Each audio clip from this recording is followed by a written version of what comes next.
ਸਤਿ ਸ਼੍ਰੀ ਅਕਾਲ, ਸਵਾਗਤ ਹੈ ਇਨਸਾਈਟਸ ਵਿਦ ਵਿਸ਼ਾਲ ਸੂਦ ਦੇ ਵਿੱਚ। ਇਸ ਪ੍ਰੋਗਰਾਮ 'ਚ ਅਸੀਂ ਚਰਚਾ ਕਰਦੇ ਹਾਂ ਦੇਸ਼ ਦੁਨੀਆ ਦੇ तमाम ਜ਼ਰੂਰੀ ਮੁੱਦਿਆਂ ਦੀ ਤੇ ਪੰਜਾਬ ਦੇ ਉਹਨਾਂ ਮੁੱਦਿਆਂ ਦੀ ਜੋ ਸਾਡੀ ਜ਼ਿੰਦਗੀ ਨੂੰ ਕਿਸੇ ਨਾ ਕਿਸੇ ਤਰੀਕੇ ਪ੍ਰਭਾਵਿਤ ਕਰਦੇ ਨੇ, ਜੋ ਸਾਡੀ ਜ਼ਿੰਦਗੀ ਨਾਲ ਸਿੱਧੇ ਅਸਿੱਧੇ ਤੌਰ ਨਾਲ ਜੁੜੇ ਹੁੰਦੇ ਨੇ।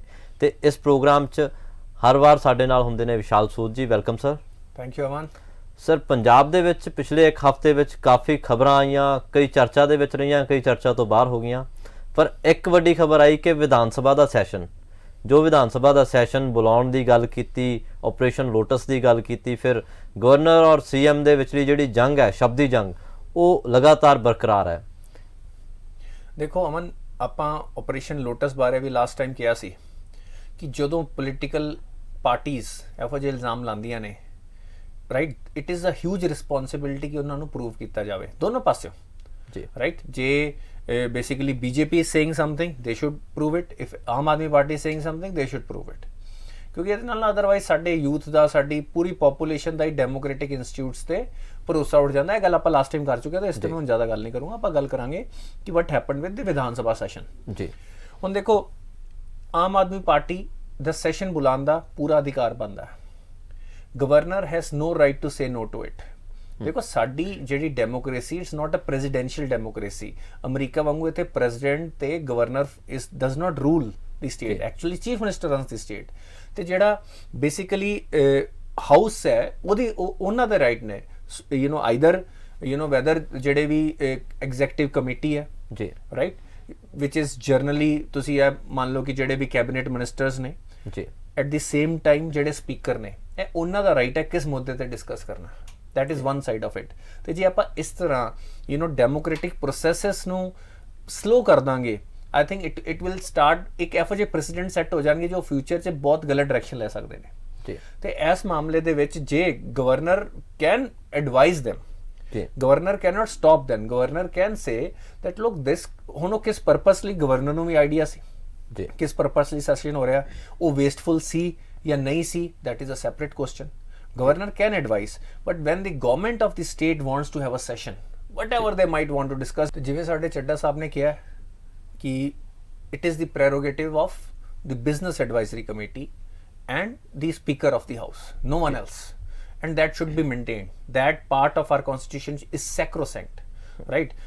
It does not matter कि वो ਕੀ discuss करना चाहते ने, कि वो discuss करना चाहते ने fabulous lives of the Hollywood wives, Bollywood wives, ਜਿਵੇਂ ਚੱਡਾ ਸਾਹਿਬ ਨੇ ਕਿਹਾ, ਆਪਣੇ ਰੈਫਰੈਂਸ ਦਿੱਤਾ, taking a dig at the governor. ਤੇ ਇਸ ਮਾਮਲੇ 'ਚ ਮੈਨੂੰ ਲੱਗਦਾ ਹੈ ਕਿ ਗਵਰਨਮੈਂਟ ਇਜ਼ ਰਾਈਟ, ਕਿਉਂਕਿ ਹੁਣ ਕੁਐਸਚਨ ਇਹ ਨਹੀਂ ਹੈ ਕਿ ਉਹ ਚੀਜ਼ ਯੂਜ਼ਫੁਲ ਡਿਸਕਸ ਕਰਦੇ ਪਏ ਸੀ ਜਾਂ ਉਸ ਚੀਜ਼ ਨੂੰ ਡਿਸਕਸ ਕਰਨ ਦੀ ਲੋੜ ਨਹੀਂ ਸੀ, ਔਰ ਦੇ ਵਰ trying to do something, they were just trying to make a political statement, ਤੇ ਉਹ ਵੇਸਟਫੁਲ ਸੀ ਜਾਂ ਉਹ 'ਚ ਕਰੋੜਾਂ ਰੁਪਏ ਖਰਚ ਹੋਣੇ ਆ। ਆਪਾਂ ਜੇ ਅਸੈਂਬਲੀ ਚਲਾਉਣੀ ਹੈ, ਇੰਨੀ ਵੱਡੀਆਂ ਸਟੇਟਸ ਚਲਾਉਣੀਆਂ, ਪੈਸੇ ਤੇ ਖਰਚ ਹੋਣੇ ਹੀ ਆ ਜੀ, ਰਾਈਟ। ਬਟ ਜਿਹੜੇ ਕੌਨਸਟੀਟਿਊਸ਼ਨਲ ਸਿਸਟਮਸ ਨੇ ਉਹ ਬ੍ਰੇਕ ਡਾਊਨ ਨਾ ਹੋਣ, ਇਸ ਚੀਜ਼ ਦਾ ਧਿਆਨ ਗਵਰਨਰ ਨੂੰ ਰੱਖਣਾ ਜ਼ਰੂਰੀ ਹੈ। He can advise, he can say that ਤੁਹਾਨੂੰ ਇਹ ਕਰਨ ਦੀ ਲੋੜ ਨਹੀਂ ਆ, you need not do, what do you want to prove, ਠੀਕ ਹੈ ਨਾ, whatever you are discussing. ਤੇ ਜੇ ਉਹ ਡਿਸਕਸ ਕਰਦੇ ਨੇ, ਉਹ ਫਿਰ ਜਨਤਾ ਜਨਾਰਦਨ ਦੇਖੇਗੀ ਕਿ ਇਹ ਚੀਜ਼ਾਂ ਪੋਜ਼ੀਟਿਵ ਡਿਸਕਸ ਹੋ ਰਹੀਆਂ, ਕਿ ਇਹ ਜਿਹੜਾ ਜਿਵੇਂ ਟਿਪੀਕਲ ਐਸਟੀਮੇਟ ਹੈ ਕਿ 1 ਕਰੋੜ ਰੁਪਏ ਇੱਕ ਦਿਨ ਦੇ ਸੈਸ਼ਨ ਦਾ ਖਰਚ ਹੁੰਦਾ ਹੈ, ਇਹ ਸੈਸ਼ਨ ਯੂਜ਼ਫੁਲ ਸੀ ਕਿ ਸਿਰਫ ਗਵਰਨਮੈਂਟ ਨੇ ਇੱਕ ਸਟੇਟਮੈਂਟ ਦੇਣੀ ਸੀ, ਉਹ ਬਾਅਦ ਜਨਤਾ ਡਿਸਾਈਡ ਕਰੇਗੀ, but governor can not decide for us. ਔਰ ਜਿਹੜੀਆਂ ਵਿਰੋਧੀ ਧਿਰਾਂ ਵਿਰੋਧ ਕਰ ਰਹੀਆਂ ਸੀ, ਜਿਵੇਂ ਉਹਨਾਂ ਨੇ ਪ੍ਰਦਰਸ਼ਨ ਕੀਤੇ, ਪ੍ਰੈਸ ਕਾਨਫਰੰਸ ਕੀਤੀਆਂ, ਉਹ ਕਿੰਨਾ ਕੁ ਵਾਜਿਬ ਸੀ ਸਰ? ਦੇਖੋ, ਕੁਐਸਚਨ ਹੀ ਬੜਾ ਸੀਰੀਅਸ ਸੀ। ਜਿਹੜਾ ਡਾਊਟ ਕ੍ਰੀਏਟ ਕੀਤਾ ਗਿਆ, ਹੁਣ ਉਹਦੇ ਉੱਤੇ ਵੀ ਅਗੇਨ ਹੁਣ ਤਾਂ ਨਾ ਕਾਫੀ ਚੀਜ਼ਾਂ ਨਾ, ਮੈਨੇ ਸਭ ਤੋਂ ਜ਼ਿਆਦਾ ਐਜ਼ ਅ ਮੀਡੀਆ ਪਰਸਨ ਜਾਂ as a citizen of this country, ਜੋ ਚੀਜ਼ ਮੈਨੂੰ ਸਭ ਤੋਂ ਜ਼ਿਆਦਾ ਪਰੇਸ਼ਾਨ ਕਰਦੀ ਹੈ ਕਿ ਅੱਜ ਕੱਲ੍ਹ ਪੋਲੀਟੀਸ਼ੀਅਨ ਹਰ ਪਾਰਟੀ ਤੋਂ ਵੱਡੇ ਵੱਡੇ ਇਲਜ਼ਾਮ ਤੇ ਵੱਡੀਆਂ ਵੱਡੀਆਂ ਗੱਲਾਂ ਕਰਦੇ ਨੇ ਜੀ, ਕਿ ਬਈ MLA ਖਰੀਦੇ ਜਾ ਰਹੇ ਨੇ, ਜਾਂ ਗੱਲ ਹੁੰਦੀ ਹੈ ਜੀ ਉਹਨਾਂ ਨੂੰ ਡੀਬੋਰਡ ਕਰਤਾ ਗਿਆ, ਕਿਸੇ ਚੀਫ ਮਿਨਿਸਟਰ ਨੇ ਸ਼ਰਾਬ ਪੀਣ ਦੇ ਕਾਰਨ ਉਹਨਾਂ ਨੂੰ ਡੀਬੋਰਡ ਕੀਤਾ ਗਿਆ। ਬਹੁਤ ਸੀਰੀਅਸ ਇਲਜ਼ਾਮ ਨੇ। ਇੰਨੇ ਵੱਡੇ ਵੱਡੇ ਆਫਿਸਰਸ ਦੀ ਸੈਂਕਟਿਟੀ ਖਤਮ ਕਰ ਦਿੰਦੇ ਨੇ। ਇਹਨਾਂ ਵਿੱਚ ਪ੍ਰੂਫ ਸਾਹਮਣੇ ਆਉਣਾ ਬਹੁਤ ਜ਼ਰੂਰੀ ਹੈ, ਵਰਨਾ ਲੋਕਾਂ ਦਾ ਗੱਲਾਂ ਤੇ ਵਿਸ਼ਵਾਸ ਹੀ ਉੱਡ ਜਾਏਗਾ ਜੀ। ਹਰ ਚੀਜ਼ ਦਾ ਪ੍ਰੂਫ ਹੋਣਾ ਚਾਹੀਦਾ। ਤੇ ਜੇ ਇਸ ਤਰ੍ਹਾਂ ਹੋਇਆ ਹੈ ਤੇ ਓਪੋਜੀਸ਼ਨ ਪਾਰਟੀ ਵੀ ਇਸ ਚੀਜ਼ ਦਾ ਮੁੱਦਾ ਬਣਾਏਗੀ। ਓਪੋਜੀਸ਼ਨ ਪਾਰਟੀ ਕੁਐਸਚਨ ਕਰੇਗੀ ਨਾ ਕਿ ਕਿਸ ਤਰ੍ਹਾਂ ਦੀ ਲੀਡਰਸ਼ਿਪ ਹੈ ਜਿਹੜੀ ਸਟੇਟ ਨੂੰ ਰਨ ਕਰਦੀ ਪਈ ਹੈ, ਤੇ ਉਹਦੇ ਬਾਰੇ ਉਹ ਕੁਐਸਚਨ ਬਣਾਉਣ। ਪਰ ਜਦੋਂ ਤੁਸੀਂ ਇਹੋ ਜਿਹੇ ਕੁਐਸਚਨ ਬਣਾਉਂਦੇ, ਤੁਸੀਂ ਇਹ ਵੇਖੋ ਕਿ ਤੁਹਾਡੀ ਸਟੇਟ ਦੀ ਜਾਂ ਕੰਟਰੀ ਦੀ ਡਿਗਨਿਟੀ ਤਾਂ ਨਹੀਂ ਖਰਾਬ ਹੋ ਰਹੀ ਜੀ। ਇਟ ਇਜ਼ ਵੈਰੀ ਇੰਪੋਰਟੈਂਟ ਕਿ ਜੇ ਇਹ ਹੋਇਆ ਹੈ, ultimately truth will come out. It somehow prevails, ਕਿਉਂਕਿ ਅੱਜ ਕੱਲ ਵੀਡੀਓ ਐਵੀਡੈਂਸ ਹੀ ਇੰਨੇ ਰਹਿ ਜਾਂਦੇ ਨੇ, ਉਹਨਾਂ ਨੂੰ ਪੂਰੀ ਤਰ੍ਹਾਂ ਐਲੀਮੀਨੇਟ ਕਰਨਾ ਆਲਮੋਸਟ ਇੰਪੋਸੀਬਲ ਹੈ। तो समथिंग और एल्स विल कम आउट। जो ओपोजिशन गलत बयानबाजी करती होगी वो भी लोगों को पता लगना है, तो if something is being hidden वो भी लोगों को पता लगना है। बिल्कुल सर, पंजाब के लिए एक राहत की खबर आई है, वर्ल्ड बैंक ने लोन एक्सटेंड करता है जो 150 मिलियन डॉलर्स का है, तो ਉਹਦੇ ਨਾਲ ਕਿੰਨਾ ਫਰਕ ਪਊਗਾ ਪੰਜਾਬ ਨੂੰ? देखो ਇਹ ਰਾਹਤ ਦੀ ਖਬਰ ਤੇ ਹੈਗੀ ਆ, ਪਰ ਇਹ ਸੋਲੂਸ਼ਨ ਹੈ ਆਈ ਡੋंट ਥਿੰਕ ਸੋ ਜੀ। ਹੁਣ ਇਹ ਬਜਟ ਜਿਹੜਾ ਐਲੋਕੇਟ ਹੋਇਆ ਹੈ, ਉਹ ਬਜਟ ਇਸ ਕਰਕੇ IMF ਵੱਲੋਂ ਐਲੋਕੇਟ ਹੋਇਆ ਹੈ ਤਾਂ ਕਿ ਜਿਹੜੀਆਂ ਆਪਾਂ ਪਬਲਿਕ ਸਰਵਿਸਿਜ਼ ਨੇ ਉਹਨਾਂ ਨੂੰ ਵਧੀਆ ਤਰੀਕੇ ਨਾਲ ਇੰਪਲੀਮੈਂਟ ਕਰ ਪਈਏ। ਹੁਣ ਅੱਜ ਦੀ ਡੇਟ 'ਚ ਸਾਡੇ ਸਿਸਟਮ ਸੈੱਟ ਨੇ, ਪਰ ਪਬਲਿਕ ਸਰਵਿਸਿਜ਼ ਨੂੰ ਡਿਲੀਵਰ ਕਰਨ 'ਚ ਸਭ ਤੋਂ ਵੱਡੀ ਪ੍ਰੋਬਲਮ ਆਉਂਦੀ ਹੈ ਕਰਪਸ਼ਨ ਦੀ ਜੀ। ਹੁਣ ਕਰਪਸ਼ਨ ਬੜੀ ਤਰ੍ਹਾਂ ਦੀ ਹੁੰਦੀ ਹੈ। ਹੁਣ ਕਰਪਸ਼ਨ ਇਹ ਨਹੀਂ ਹਰ ਵਾਰੀ ਹੁੰਦੀ ਕਿ ਬਈ ਤੁਸੀਂ ਵਿੱਚੋਂ ਪੈਸੇ ਖਾ ਲਏ। ਕਰਪਸ਼ਨ ਇਹ ਵੀ ਹੁੰਦੀ ਹੈ ਕਿ ਜਿਹੜੇ ਸਰਟਨ ਬੈਨੀਫਿਟਸ ਲਈ ਫੰਡਸ ਆਏ ਨੇ ਉਹਨਾਂ ਨੂੰ ਤੁਸੀਂ ਐਲੋਕੇਟ ਕਿੱਥੇ ਕੀਤਾ ਜੀ। ਮੈਨੂੰ ਲੱਗਦਾ ਕਿ ਕਾਫੀ ਸਟੇਟ ਗਵਰਨਮੈਂਟ ਨੂੰ ਡਿਸਪਲਿਨ ਹੋਣ ਦੀ ਲੋੜ ਹੈ ਕਿ ਜੇ $150 ਮਿਲੀਅਨ ਜਿਸ ਪਰਪਸ ਲਈ ਆਇਆ ਹੈ ਉਹ ਪਰਪਸ ਪੂਰੀ ਤਰ੍ਹਾਂ ਅਟੇਨ ਕੀਤਾ ਜਾਵੇ। ਇਹਨਾਂ ਫੰਡਸ ਨੂੰ ਕਿਸੇ ਹੋਰ ਪਰਪਸਸ ਲਈ, ਵੇਸਟਫੁਲ ਪਰਪਸਸ ਲਈ ਨਾ ਯੂਜ਼ ਕੀਤਾ ਜਾਵੇ। ਬਾਕੀ ਸਾਡੇ ਉੱਤੇ ਰਫਲੀ 3 ਲੱਖ ਕਰੋੜ ਦਾ ਕਰਜ਼ਾ ਹੈ ਜੀ, ਇਹ ਵੱਧਦਾ ਜਾ ਰਿਹਾ ਹੈ। ਫਿਰ ਉਸ ਤੋਂ ਬਾਅਦ ਸਾਡੀ ਕਰੰਟ ਗਵਰਨਮੈਂਟ ਨੇ ਜਿਹੜੀਆਂ ਅਨਾਉਂਸਮੈਂਟਸ ਕੀਤੀਆਂ ਨੇ ਉਹਨਾਂ ਨੂੰ ਇੰਪਲੀਮੈਂਟ ਕਰਨਾ ਇਜ਼ ਵੈਰੀ ਵੈਰੀ ਕਾਸਟਲੀ ਜੀ, ਰਾਈਟ। ਜੋ ਵੀ ਪੋਲ ਪ੍ਰੋਮਿਸਸ ਸਨ, ਜਿਹੜੇ ਵੀ ਉਹਨਾਂ ਨੇ ਬਿਜਲੀ ਦੇ ਰਿਲੇਟਡ ਹੋ ਜਾਏ, ਜਿੰਨੀਆਂ ਸਰਕਾਰੀ ਨੌਕਰੀਆਂ ਦੇਣ ਦਾ ਪ੍ਰੋਮਿਸ ਹੈ, these are all very costly exercises. ਹੋਰ ਵੀ ਜਿਹੜੇ ਇਹਨਾਂ ਨੇ ਫਰੀਬੀਜ਼ ਅਨਾਉਂਸ ਕੀਤੇ ਹੋਏ ਨੇ, it is a cost to the exchequer ਜੀ। ਤੇ 1200 ਕਰੋੜ ਤੁਸੀਂ 3 ਲੱਖ ਕਰੋੜ ਤੇ ਜਿੰਨਾ ਸਾਡਾ ਬਜਟ ਹੈ ਸਾਲ ਦਾ ਬਜਟ, ਰਫਲੀ 1,70,000 ਜਾਂ 1.5 ਲੱਖ ਕਰੋੜ ਮੰਨ ਲਓ ਤੁਸੀਂ, ਇਹਦੇ ਵਿੱਚ ਹੈ ਕਿਤੇ ਸਾਡਾ ਐਨੂਅਲ ਬਜਟ ਹੈ, ਉਹਦੇ ਚ 1200 ਕਰੋੜ ਕਿੱਥੇ ਆਂਦਾ? You can take N estimate, ਪਰ ਕਹਿੰਦੇ ਨੇ ਬੂੰਦ ਬੂੰਦ ਕਰਕੇ ਸਮੁੰਦਰ ਬਣ ਜਾਂਦਾ ਹੈ। ਤੇ ਇਸ ਸਾਨੂੰ ਇੱਕ ਲੋ ਕਾਸਟ, ਪਰ ਉਸ ਤੋਂ ਬਾਅਦ ਇਹਨਾਂ ਫੰਡਸ ਦੀ ਡਿਪਲੋਇਮੈਂਟ ਐਫੀਸ਼ੀਐਂਟ ਤਰੀਕੇ ਨਾਲ ਹੋਣਾ, ਇਹ ਇੱਕ ਕ੍ਰਿਟੀਕਲ ਪਾਰਟ ਹੈ ਕਿ ਬਈ ਫੰਡਸ ਨੂੰ ਇੰਨਾ ਐਫੀਸ਼ੀਐਂਟਲੀ ਯੂਜ਼ ਕਰੋ ਜੋ ਜਿਵੇਂ ਸਰਕਾਰੀ ਚੀਜ਼ਾਂ ਯੂਜ਼ ਹੁੰਦੀਆਂ, ਜੇ ਉਸ ਤਰ੍ਹਾਂ ਕਰੋਗੇ ਤਾਂ ਫਿਰ ਤੇ 1200 ਕਰੋੜ ਕੁਝ ਨਹੀਂ ਹੈ। ਅਦਰਵਾਈਜ਼ 12 ਕਰੋੜ ਨਾਲ ਬਹੁਤ ਚੀਜ਼ਾਂ ਕਿਤੇ। ਦੂਜੀ ਗੱਲ ਹੈ ਕਿ ਆਪਾਂ ਲੋਨ ਤੇ ਹੁਣ ਹੋਰ ਰਿਲਾਈ ਨਹੀਂ ਕਰ ਸਕਦੇ। We are already one of the worst states in the country in terms of ਜਿਹੜਾ ਸਾਡਾ state GDP ਦਾ ਤੇ ਜੋ ਸਾਡਾ debt ਦੀ ਰੇਸ਼ੋ ਆ worst, ਇਹਨੂੰ ਹੋਰ ਖਰਾਬ ਹੀ ਕਰਦੇ ਪਏ। ਜੇ ਲੋਨ ਲਈ ਜਾਵਾਂਗੇ ਇਹ ਰੇਸ਼ੋ ਹੋਰ worst ਹੋਏਗੀ। ਸਾਨੂੰ ਰੈਵਨਿਊ ਜਨਰੇਸ਼ਨ ਤੇ ਫੋਕਸ ਕਰਨ ਦੀ ਬਹੁਤ ਲੋੜ ਹੈ। ਜਿਵੇਂ ਜਰਮਨੀ ਦਾ ਚੱਕਰ ਲਾਇਆ ਸੀ, ਕੁਝ ਕੰਕਰੀਟ ਇਨਵੈਸਟਮੈਂਟਸ ਇੱਥੇ ਲਿਆਉਣ ਦੀ ਲੋੜ ਹੈ ਸਾਡੇ ਲੋਕਾਂ ਲਈ। ਇਸ ਤਰ੍ਹਾਂ ਹੋਰ ਕੰਟਰੀਜ਼ 'ਚ ਜਾ ਕੇ we should have teams actively, we can engage private companies also, private consultant also, who ensure ਕਿ ਭਈ ਇੱਥੇ ਕਿਸ ਤਰ੍ਹਾਂ ਦੀ ਇੰਡਸਟਰੀ ਆ ਸਕਦੀ। ਕਾਫੀ ਹੋਮਵਰਕ ਹੋਇਆ ਤੇ ਆਪਾਂ ਇੰਸ਼ੋਰ ਕਰੀਏ through our through positive policies as well as our soft skills also, building deeper connections, ताकि इतने ज़्यादा इन्वेस्टमेंट आवे। सर अगर भारत की बात होती है तो यहाँ नेशनलिज्म शब्द का यूज़ बहुत होता है, वो न्यूज़पेपर्स की बात हो, चैनल्स की बात हो, सोशल मीडिया की बात हो, इस शब्द पे बहुत चर्चा होती है। तो इसी पे मोहन भागवत जी जो RSS के मुखी हैं, उन्होंने बताया कि नेशनलिज्म क्या है हमारे लिए और वो हमारा नेशनलिज्म कैसे बाकी नेशनलिज्म से अलग है। देखिए आज की डेट में एक part of the section of the media, एक सेक्शन ऑफ थॉट थिंकर्स, या जिनको हम लेफ्ट आइडियोलॉजी या जिनको हम लिबरल्स बोल देते हैं आज की डेट में, उन्होंने नेशनलिज्म को एक नेगेटिव वर्ड बनाने की कोशिश की है जी। कि अगर आप नेशनलिस्ट हो तो समहाउ आप ओपन माइंडेड नहीं हो जी। अगर आप नेशनलिस्ट हो तो आप कम्युनल हो, राइट। अगर आप नेशनलिस्ट हो तो आप रेसिस्ट हो, जबकि that is not the case. Nation building has been the forefront of evolution and growth of economy. पिछले अगर आप 150-200 साल में, या मैं 300 साल की हिस्ट्री देख लूं, तो थ्रू नेशंस ही एक पूरी की पूरी सोसाइटीज बिल्ड हुई हैं, प्रोग्रेस हुई है। लोग एक मकसद के साथ बेटर लेवल पे जुड़े हैं। पहले तो हम कबीले लेवल पे होते थे, आज अगर 150 करोड़ लोग एक मकसद के लिए जुड़ के चले, सोचो वो कितनी बड़ी ट्रांसफॉर्मेशन ला सकते हैं। और वो एक कॉमन सोच क्या हो सकती है? नेशनलिज्म।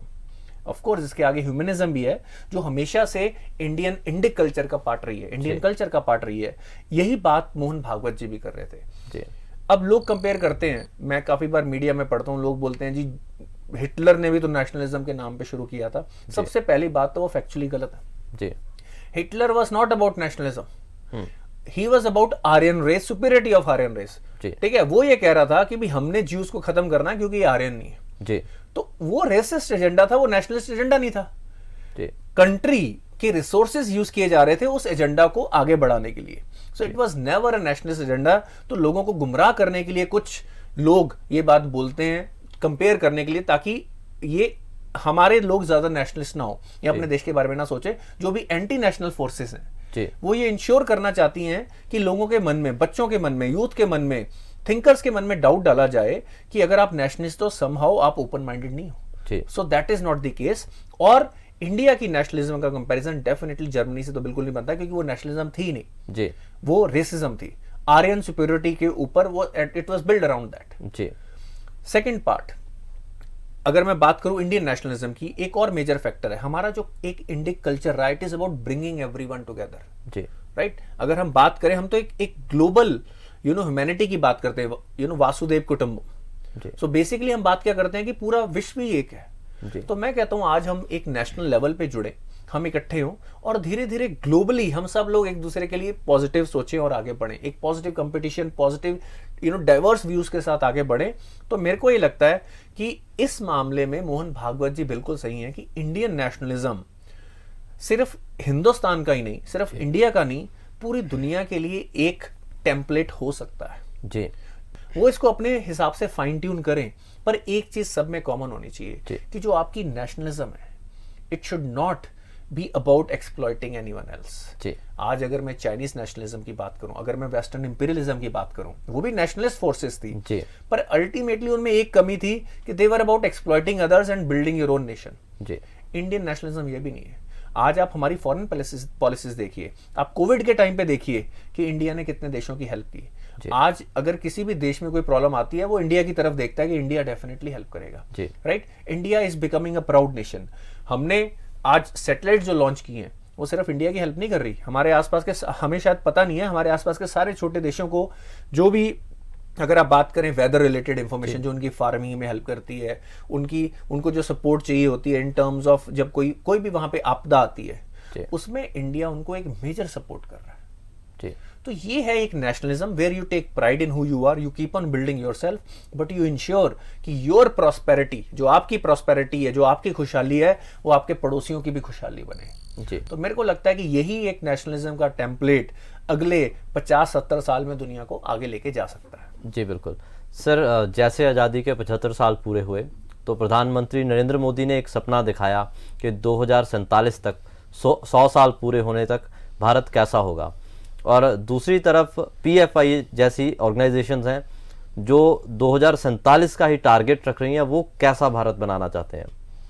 देखो, जो NIA की रेड्स हुई हैं, आफ्टर ड्यू रिसर्च काफ़ी ऐसी रिपोर्ट्स आ रही थी, और देखो एक बंदा जब एक पब्लिक ऑर्गेनाइजेशन होती है, it's not a banned organisation, PFI is a registered organisation. आप उनके जो स्पोक्स पर्सन है, वो जिस तरह की बातें करते हैं, देखो आप जब आप एक ऑफिशियल ऑर्गेनाइजेशन हो, आप लॉ को हाथ में लेने वाली बातें नहीं कर सकते, पर आपके बात करने के तरीके से आप क्या करना चाहते हो, किस तरह के सिस्टम बनाना चाहते हो, या आप बिहाइंड द सीन क्या करते होगे, वो काफी हद तक समझ आना शुरू हो जाता है। तो ये आशंकाएं, और ऑफ कोर्स देखो इंटेलिजेंस के पास तो बहुत अलग लेवल की इनपुट्स होती हैं, तो उनके पास इनपुट्स थी कि हमारे यूथ की रेडिकलाइजेशन, राइट, जो नॉन इंडियन इस्लाम है, एक फॉरेन इस्लाम, जो एक जिहादी इस्लाम का टेम्पलेट, राइट, वो इंडिया में लाना चाह रहे थे, वो एक शरिया लॉ वाली कंट्री बनाना चाहते थे। देखो मैं आपको बताऊं, इंडिया में ये चीज कभी हो ही नहीं सकती। इंडिया में जो कल्चर है, it is a multilateral culture, कि भाई हर किसी के लिए जगह होनी चाहिए, हम इस कल्चर के साथ चलें और इसी कल्चर के साथ चलते रहेंगे। तो उनका वो ये कोशिश कर रहे थे कि भाई 2047 भारत के अंदर शरिया लॉ लग जाए और it becomes an Islamic country. देखो जब यहाँ पे मुगल रूल था, वो नहीं ये बना पाए, बिल्कुल राइट, वो भी हमें अपने कल्चर, हमारे ट्रेडिशन से जोड़ नहीं पाए। और यहाँ पे जो भी कल्चर, जो इंडिया, जिनका होली लैंड इंडिया, अगर आप देखेंगे वहां पे हमेशा एक ही मैसेज है कि किसी भी रास्ते से चलो, भगवान एक ही है जी। अब होता क्या है कि जब किसी भी रिलीजन की एवोल्यूशन होती है, जब वो रिलीजन एक लेवल पे पहुंच जाता है, तब उस रिलीजन का जो मैसेज होता है, उससे इंपॉर्टेंट उसको चलाने वाले लोगों के लिए हो जाता है रिलीजन को बचाना जी, उस रिलीजन को प्रोपोगेट करना, क्योंकि वो एक प्रॉफिटेबल काम बन जाता है जी। तो आज जो लोग इस तरह के ऐसी आइडियोलॉजी रखते हैं विच इज इनह्यूमन आइडियोलॉजी, मैं बोलूंगा, जो आपस में फसाद खड़े करने वाली आइडियोलॉजी है, वो रिलीजन के लेसन्स को भूल चुके हैं जी। अब वो सिर्फ रिलीजन चलाना चाहते हैं जी और ये ज्यादातर जो अगर आप बात करें जहां पे अगर आप बोलोगे कि भाई एक ही रास्ता है, और चलो ठीक है आप बोलते हो एक ही रास्ता है, पर दूसरा रास्ता गलत है। जब आप इस आइडियोलॉजी पे चलोगे तो आप एक स्टेबल सिविल सोसाइटी, एक ह्यूमनिस्टिक सिविल सोसाइटी आप नहीं बना पाओगे। और आज की डेट में यही चैलेंज काफी इस्लामिस्ट कंट्रीज में आ रहा है। अभी ईरान का एग्जांपल है जो ईरान के अंदर हुआ, अब वहां पे प्रोटेस्ट हो रहे हैं। तो मेरे को ये लगता है कि और इसमें फायदा किसी मुसलमान का नहीं होने वाला जी आज अगर इंडिया में जो मुसलमान रह रहे हैं वो अपनी सिविल लिबर्टीज को एंजॉय कर पा रहे हैं जी चाहे वो मेल्स हैं चाहे फीमेल्स हैं। पर जिस दिन शरिया लॉ हो गया, आप तालिबान रूल आपके सामने एग्जांपल है जी आपको क्या लगता है कि जो अफगानिस्तानी मुसलमान हैं जी वो वहां पे रहना पसंद करेंगे कि इंडिया रहना पसंद करेंगे? उनकी civil liberties, quality of life, education, fairness, rule of law, जी वो उनको इस तरह की एक ओपन सोसाइटी में ही बेटर मिलेगा। और रूढ़िवाद और कट्टरवाद जो है सोसाइटी को नुकसान तो पहुंचाता ही है। भारत में किस हद तक नुकसान पहुंचा चुका है? मैं despite what generally people think, मेरे को ये लगता है कि जो रूढ़िवाद और कट्टरवाद है वो हमारे देश में कम होता जा रहा है। जी लोग पढ़ लिख गए हैं। आप देखिए ज्यादातर लोग, चाहे वो जब भी रूढ़िवाद और कट्टरवाद की बात होती है, स्पेशली रिलीजियस कट्टरवाद की, जो एक टिपिकल इंडियन माइंडसेट है वो उससे अनकंफर्टेबल हो जाता है।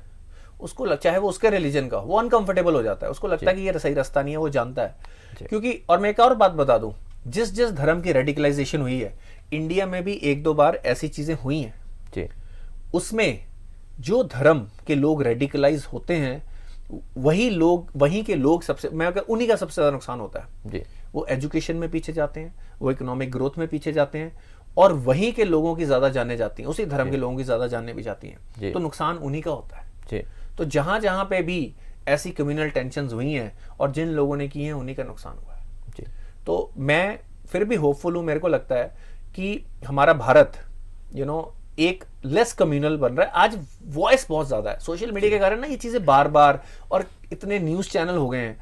पहले ये कट्टरवादिता रूढ़िवादिता ज्यादा थी, अब लोग पढ़ लिख गए हैं। बस अब ये है कि टेक्नोलॉजी के कारण वो बार बार नजर आ रही है, लोगों के मन में डाउट डाल रही है। अब इस चीज पे गवर्नमेंट्स को और सिविल सोसाइटी को केयरफुल होने की जरूरत है कि कहीं ये चीज आज जब ये सामने आ रही है तो लोगों को लग रहा है कि ये तो बहुत परेशानी का इशू है जी, पर इससे कुछ लोग प्रभावित भी होते हैं। उस चीज को थोड़ा सा इंश्योर करने की जरूरत है कि इसका प्रभाव रियल लाइफ में ग्राउंड लेवल पे ना आए। सर, चाइना इंडिया बॉर्डर का डिस्प्यूट हमेशा रहा है, लंबे समय से चलता आ रहा है, और इस डिस्प्यूट पे अब रशिया का एक प्रतिक्रिया आई है। उन्होंने कहा कि हम इसमें बिल्कुल भी नहीं पड़ेंगे, हम इस पे बात नहीं करेंगे। आई थिंक ये बिल्कुल जो रिस्पॉन्स है ये बिल्कुल इंडिया के फेवर में है। जी देखो, चाइना की हमेशा स्ट्रेटजी रही है, चाइना का तो रशिया के साथ भी डिस्प्यूट है जी आज जियोपॉलिटिकल टेंशंस और सिचुएशंस के कारण वो इकट्ठे हैं जी, पर चाइना और रशिया के बीच में कॉन्फ्लिक्ट और आर्म्ड कॉन्फ्लिक्ट भी हो चुके हैं जो पब्लिक को ज्यादा पता नहीं है जी चाइना के 13 कंट्री से बॉर्डर लग रहे हैं और 25 के साथ डिस्प्यूट चल रहे हैं जी। तो चाइना ने हर कंट्री के साथ कुछ ना कुछ डिस्प्यूट बना के रखा है जिसको वो बाद में लीवरेज करता है, नेगोशिएट करता है। और चाइना अब इकोनॉमिकली और मिलिट्री स्ट्रांग हो गया, अब वो रशिया को भी डिक्टेट करना चाहता है जी। वो रशिया को कह रहा है कि हम आपके साथ दे रहे हैं इस डिस्प्यूट में, अब आप इंडिया वाली साइड पे हमारी तरफ बोलो। पर रशिया और इंडिया के बहुत ही पुराने और डीप रिलेशन है जी। और ये बात रशिया भली भांति समझता है कि इंडिया भी उतना ही स्ट्रेटेजिकली इंपॉर्टेंट है जितना चाइना है जी। तो मेरे को ये लगता है कि ये बयान चाइनीज प्रेशर के बावजूद उन्होंने यही दिया है कि we will not be part of it जी और it is a bilateral issue और इंडिया ने हमेशा यही मेंटेन किया है जी। और अगर हम भी ये उम्मीद रखें या अगर हमारे कोई नेता ये उम्मीद रखते हैं या स्ट्रेटेजी उम्मीद रखते हैं, और देखो जो लोग ग्राउंड पे एक्शन कर रहे हैं उनको तो पता है चाइना ने डिस्प्यूट सेटल नहीं करने जी। उन्होंने हमेशा ये इशू बना के रखने हैं कि जब जब उनकी पार्टी या लीडरशिप कम्युनिस्ट पार्टी खतरे में आती है, इंटरनल रिवोल्ट होते हैं, वो एक्सटर्नल कॉन्फ्लिक्ट खड़ा करते हैं जी। और अपने बॉर्डर पे कॉन्फ्लिक्ट हो वो इमोशनली और ज्यादा इंपॉर्टेंट हो जाते हैं। तो इंडिया उनके लिए काइंड ऑफ डिस्ट्रैक्शन है जी। इंडिया उनके लिए, आप ये समझ लो कि जैसे बच्चे के लिए खिलौना डिस्ट्रैक्शन होता है, जब वो रो रहा होता है आप उसको कोई चीज दे देते हो, तो हमारा देश चाइना के लोगों के लिए एक डिस्ट्रैक्शन है जी। जब वो कहते हैं जी यहाँ पे नौकरी नहीं है, इकोनॉमिक ग्रोथ नहीं है, राइट, और बेसिकली हमारे पास सिविल लिबर्टीज नहीं है, तो वो उनको इंडिया दिखा के डराते हैं जी। जैसे पाकिस्तान करता है। जी तो ये उनकी इंटरनल पॉलिटिक्स के लिए ज़रूरी है कि इंडिया के साथ उनका कॉन्फ्लिक्ट रहे, पर हमें एक स्ट्रॉन्ग स्टैंड लेना है और हमें होप करना है कि वो इसको छोड़ दें। पर पर्सनली मेरे को नहीं लगता कि चाइना इतना important strategic, communist party, China छोड़ो, communist party of China and Xi Jinping, जी ये इतनी इंपॉर्टेंट एक स्ट्रेटेजिक उनके पास जो है, एक डरा दिखाने के लिए अपने ही लोगों को, वो कभी छोड़ेंगे? सर, रशिया में पुतिन ने एक अनाउंसमेंट की, उस अनाउंसमेंट में ऐसा क्या था कि रशिया के बहुत सारे लोग विदेशों में जाने लगे, वो देखना शुरू कर दिया कि कहाँ ऑन अराइवल वीज़ा है, उसी कंट्री में हम चले जाएं। तो ऐसा क्या था उस अनाउंसमेंट में? देखिए, उन्होंने ड्राफ्टिंग शुरू की है जी पार्शियल ड्राफ्टिंग, जब जो उनकी लड़ाई उनकी उम्मीद से ज़्यादा चली है। जी वो जितना उन रशियन आर्मी अपने आप को स्ट्रॉन्ग समझती थी, somehow they have not been able to achieve. और यूक्रेन हालांकि पूरी तरह से डिस्ट्रॉय हो गया, यूक्रेन इसमें सबसे बड़ा लूजर रहा है। जी यूक्रेन के हाथ कुछ नहीं आया, उनके भी लोग ज़्यादा मर रहे हैं और समहाउ वेस्टर्न सपोर्ट से समहाउ वो चले जा रहे हैं। जी तो अब वो दे आर ड्राफ्टिंग पीपल वापस आर्मी में, जिन्होंने पहले आर्मी में काम कर चुके हैं उनको वापस आर्मी में लाने के लिए ड्राफ्टिंग चल रही जी। थी। और जो लोग नहीं करना चाहते अपने देश की सेवा या इस वक्त नहीं कर, वो लोग भाग रहे हैं। जी पर ये सिचुएशन बहुत डेंजरस होती जा रही है। यूरोपियन यूनियन ने भी ये कहा है कि जो रशिया ने न्यूक्लियर वेपन्स की भी धमकी लगाई है कि वी विल नॉट हेजिटेट। जी और यूरोपियन यूनियन बिल्कुल सही है इस चीज से डरने में कि भाई पुतिन माइट यूज इट। जी ऐसा तो है नहीं कि दुनिया में पहले कभी न्यूक्लियर बॉम्ब यूज नहीं हुआ है, यूएसए ने किया हुआ है। बिल्कुल। तो हम हमेशा से इस डिस्कशन में कहते आए हैं कि यूरोपियन यूनियन को ये समझना चाहिए कि they are responsible for their own countrymen. जी वो अपनी इकोनॉमीज के लिए रिस्पॉन्सिबल हैं। वो यूएसए के कारण अननेसेसरी अपने नेबरहुड में इतना बड़ा कॉन्फ्लिक्ट करके बैठे हैं। जी अगर कोई न्यूक्लियर डिजास्टर होता है, सफर कौन करेगा? यूरोपियन यूनियन के लोग सबसे पहले सफर करेंगे। तो मेरे को ये लगता है कि यूरोपियन यूनियन को अब अपने आप को यूएसए से डीहाइफनेट करना चाहिए। जी यूएसए ने जो उनको रशिया का डर दिखाया हुआ है, उनको अपने मन से, अपनी गवर्नमेंट की पॉलिसी मेकिंग से, अपनी पब्लिक के मन से वो डर निकाल देना चाहिए। और रशिया के साथ ज्यादा क्लोजर रिलेशन रखने में, बिजनेस मैं कहता हूं आपको दोस्ती नहीं करनी है, मत करो, बिजनेस रिलेशन रखो। जी राइट। आपके पड़ोस में आप अपने रिस्क कवर करो। आपको चीप एनर्जी मिल रही थी, राइट, आपको मार्केट्स मिलेंगी, आपकी लाइफ सबसे इंपॉर्टेंट सेफ हो जाएगी। जी right. Why do you have to listen to USA? जी अगर आप प्रैक्टिकली सोचो कि रशिया उसी नेबरहुड में है, अगर उनको भी अपॉर्चुनिटीज मिले, बिजनेस टाइज बढ़े, वो क्यों यूरोपियन यूनियन से लड़ेगा? वो क्यों अटैक करेगा? तो एक हवा समहाउ यूएसए ने उनके मन में बना रखा है और वो ऐसी सिचुएशन क्रिएट कर देते हैं कि रशिया और यूरोपियन यूनियन हमेशा एक कॉन्फ्लिक्ट में रहते हैं। जी तो मेरे को लगता है कि जो यूरोपियन यूनियन के सिटीजन है, they have been failed by their leaders. ये सारे लीडर यूएसए के कहे में है। तो इनको अब इंडिपेंडेंट सोच, इंडिपेंडेंट अपनी फॉरेन पॉलिसीज रखनी चाहिए। जी थैंक्स सर। इसी तरह की मीनिंगफुल और इंसाइटफुल डिस्कशन के लिए देखते रहिए इनसाइट्स विद विशाल सूद।